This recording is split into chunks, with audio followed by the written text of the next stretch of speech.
rely, as do we, upon bacteria to break down the cellulose. We get a little of that. We can accomplish a little breakdown of cellulose in our large intestines. And as a result of eating a tremendously high fiber diet, it is normal and healthy to break down some of that cellulose in our large intestines. It is normal and healthy to have a small amount of resultant non-odoriferous wind coming from the breakdown, from the, if you will, fermentation of that cellulose. And we can glean a few calories from it before we finally say bye-bye and see our food a second time. There's a book, a very small book, heck, it's a small booklet, called The Human Gut. Anybody ever read The Human Gut? Ooh. Don't read it unless you really, really want to know. Okay, because I highlighted every word. I thought I'd just, read it and highlight it. I highlighted every word. It's a seriously technical, it'll only take you an hour, half an hour, or something, maybe less, to read it. But it'll take you months to research and eventually understand. It might take years to research and understand the material therein. So the actual reading time, minutes. Who wrote it? I don't know, Laughlin and McMahon, I don't know. It was put out by a publishing company that does scientific text. I think it was Laughlin and McMahon. If you want to find it, you probably find it on Amazon.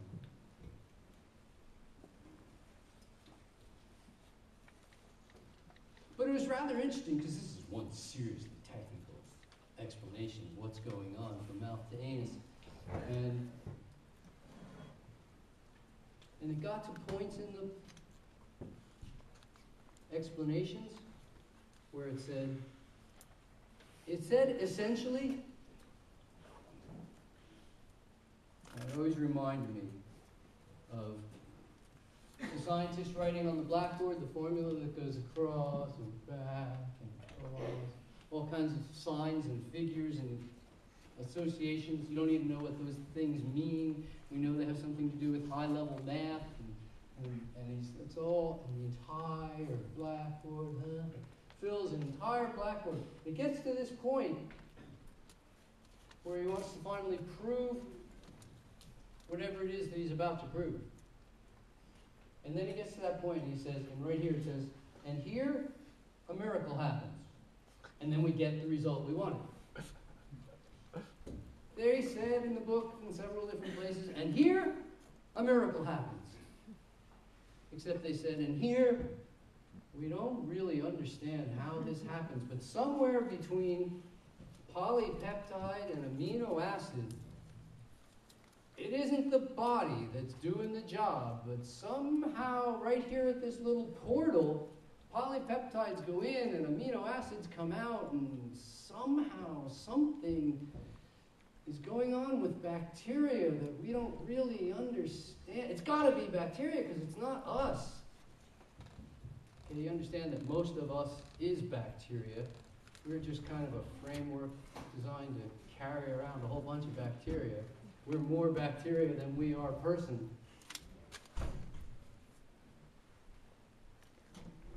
Miracle happens. Again and again and again, a miracle happens. So often, so frequently, so commonplace that we stop noting the miracle of it.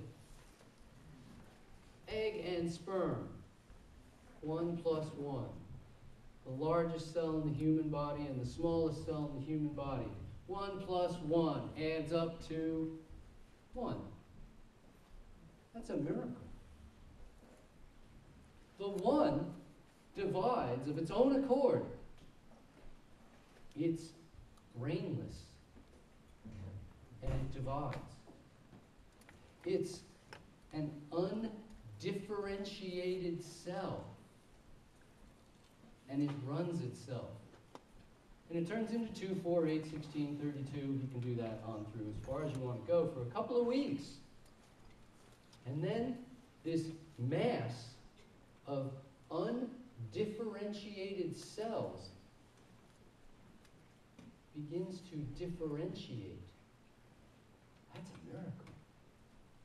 Who directed that? It was a bunch of undifferentiated cells, and the next thing you know, there's a little itty bitty, teeny tiny, microscopic, you can only see it under tremendous multiplication. There's a little bitty turkey baster inside.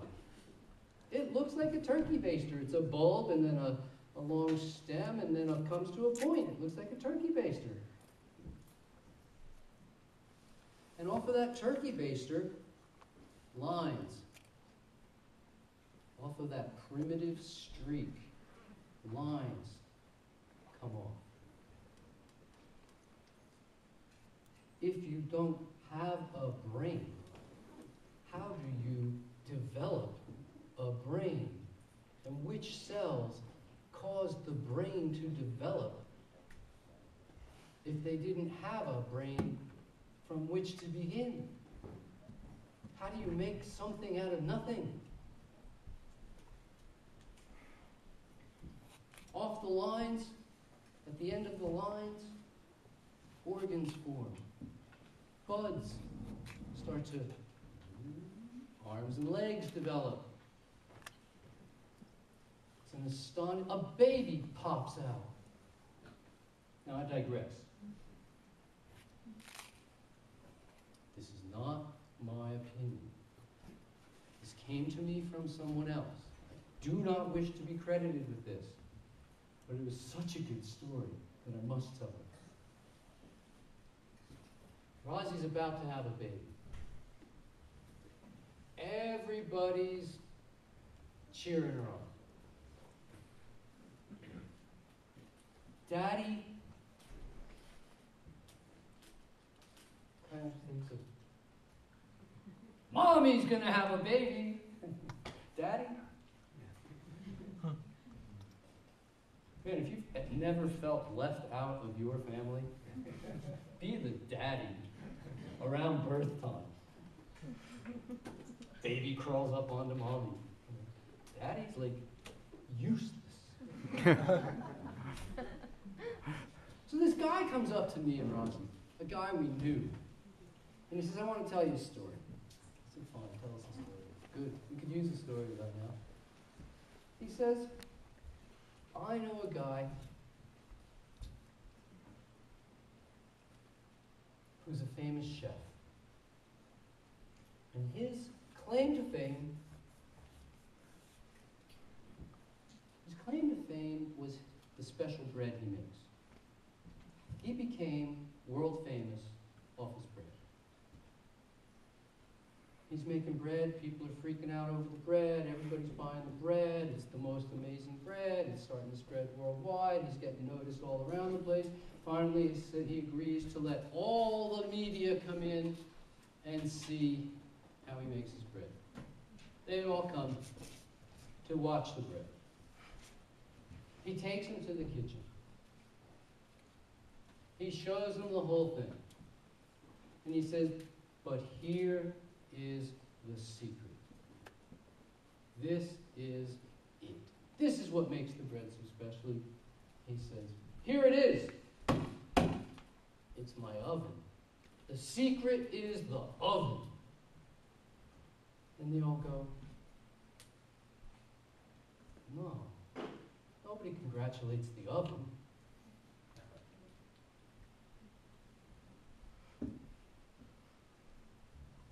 I liked that story. Rosie didn't. I made the baby.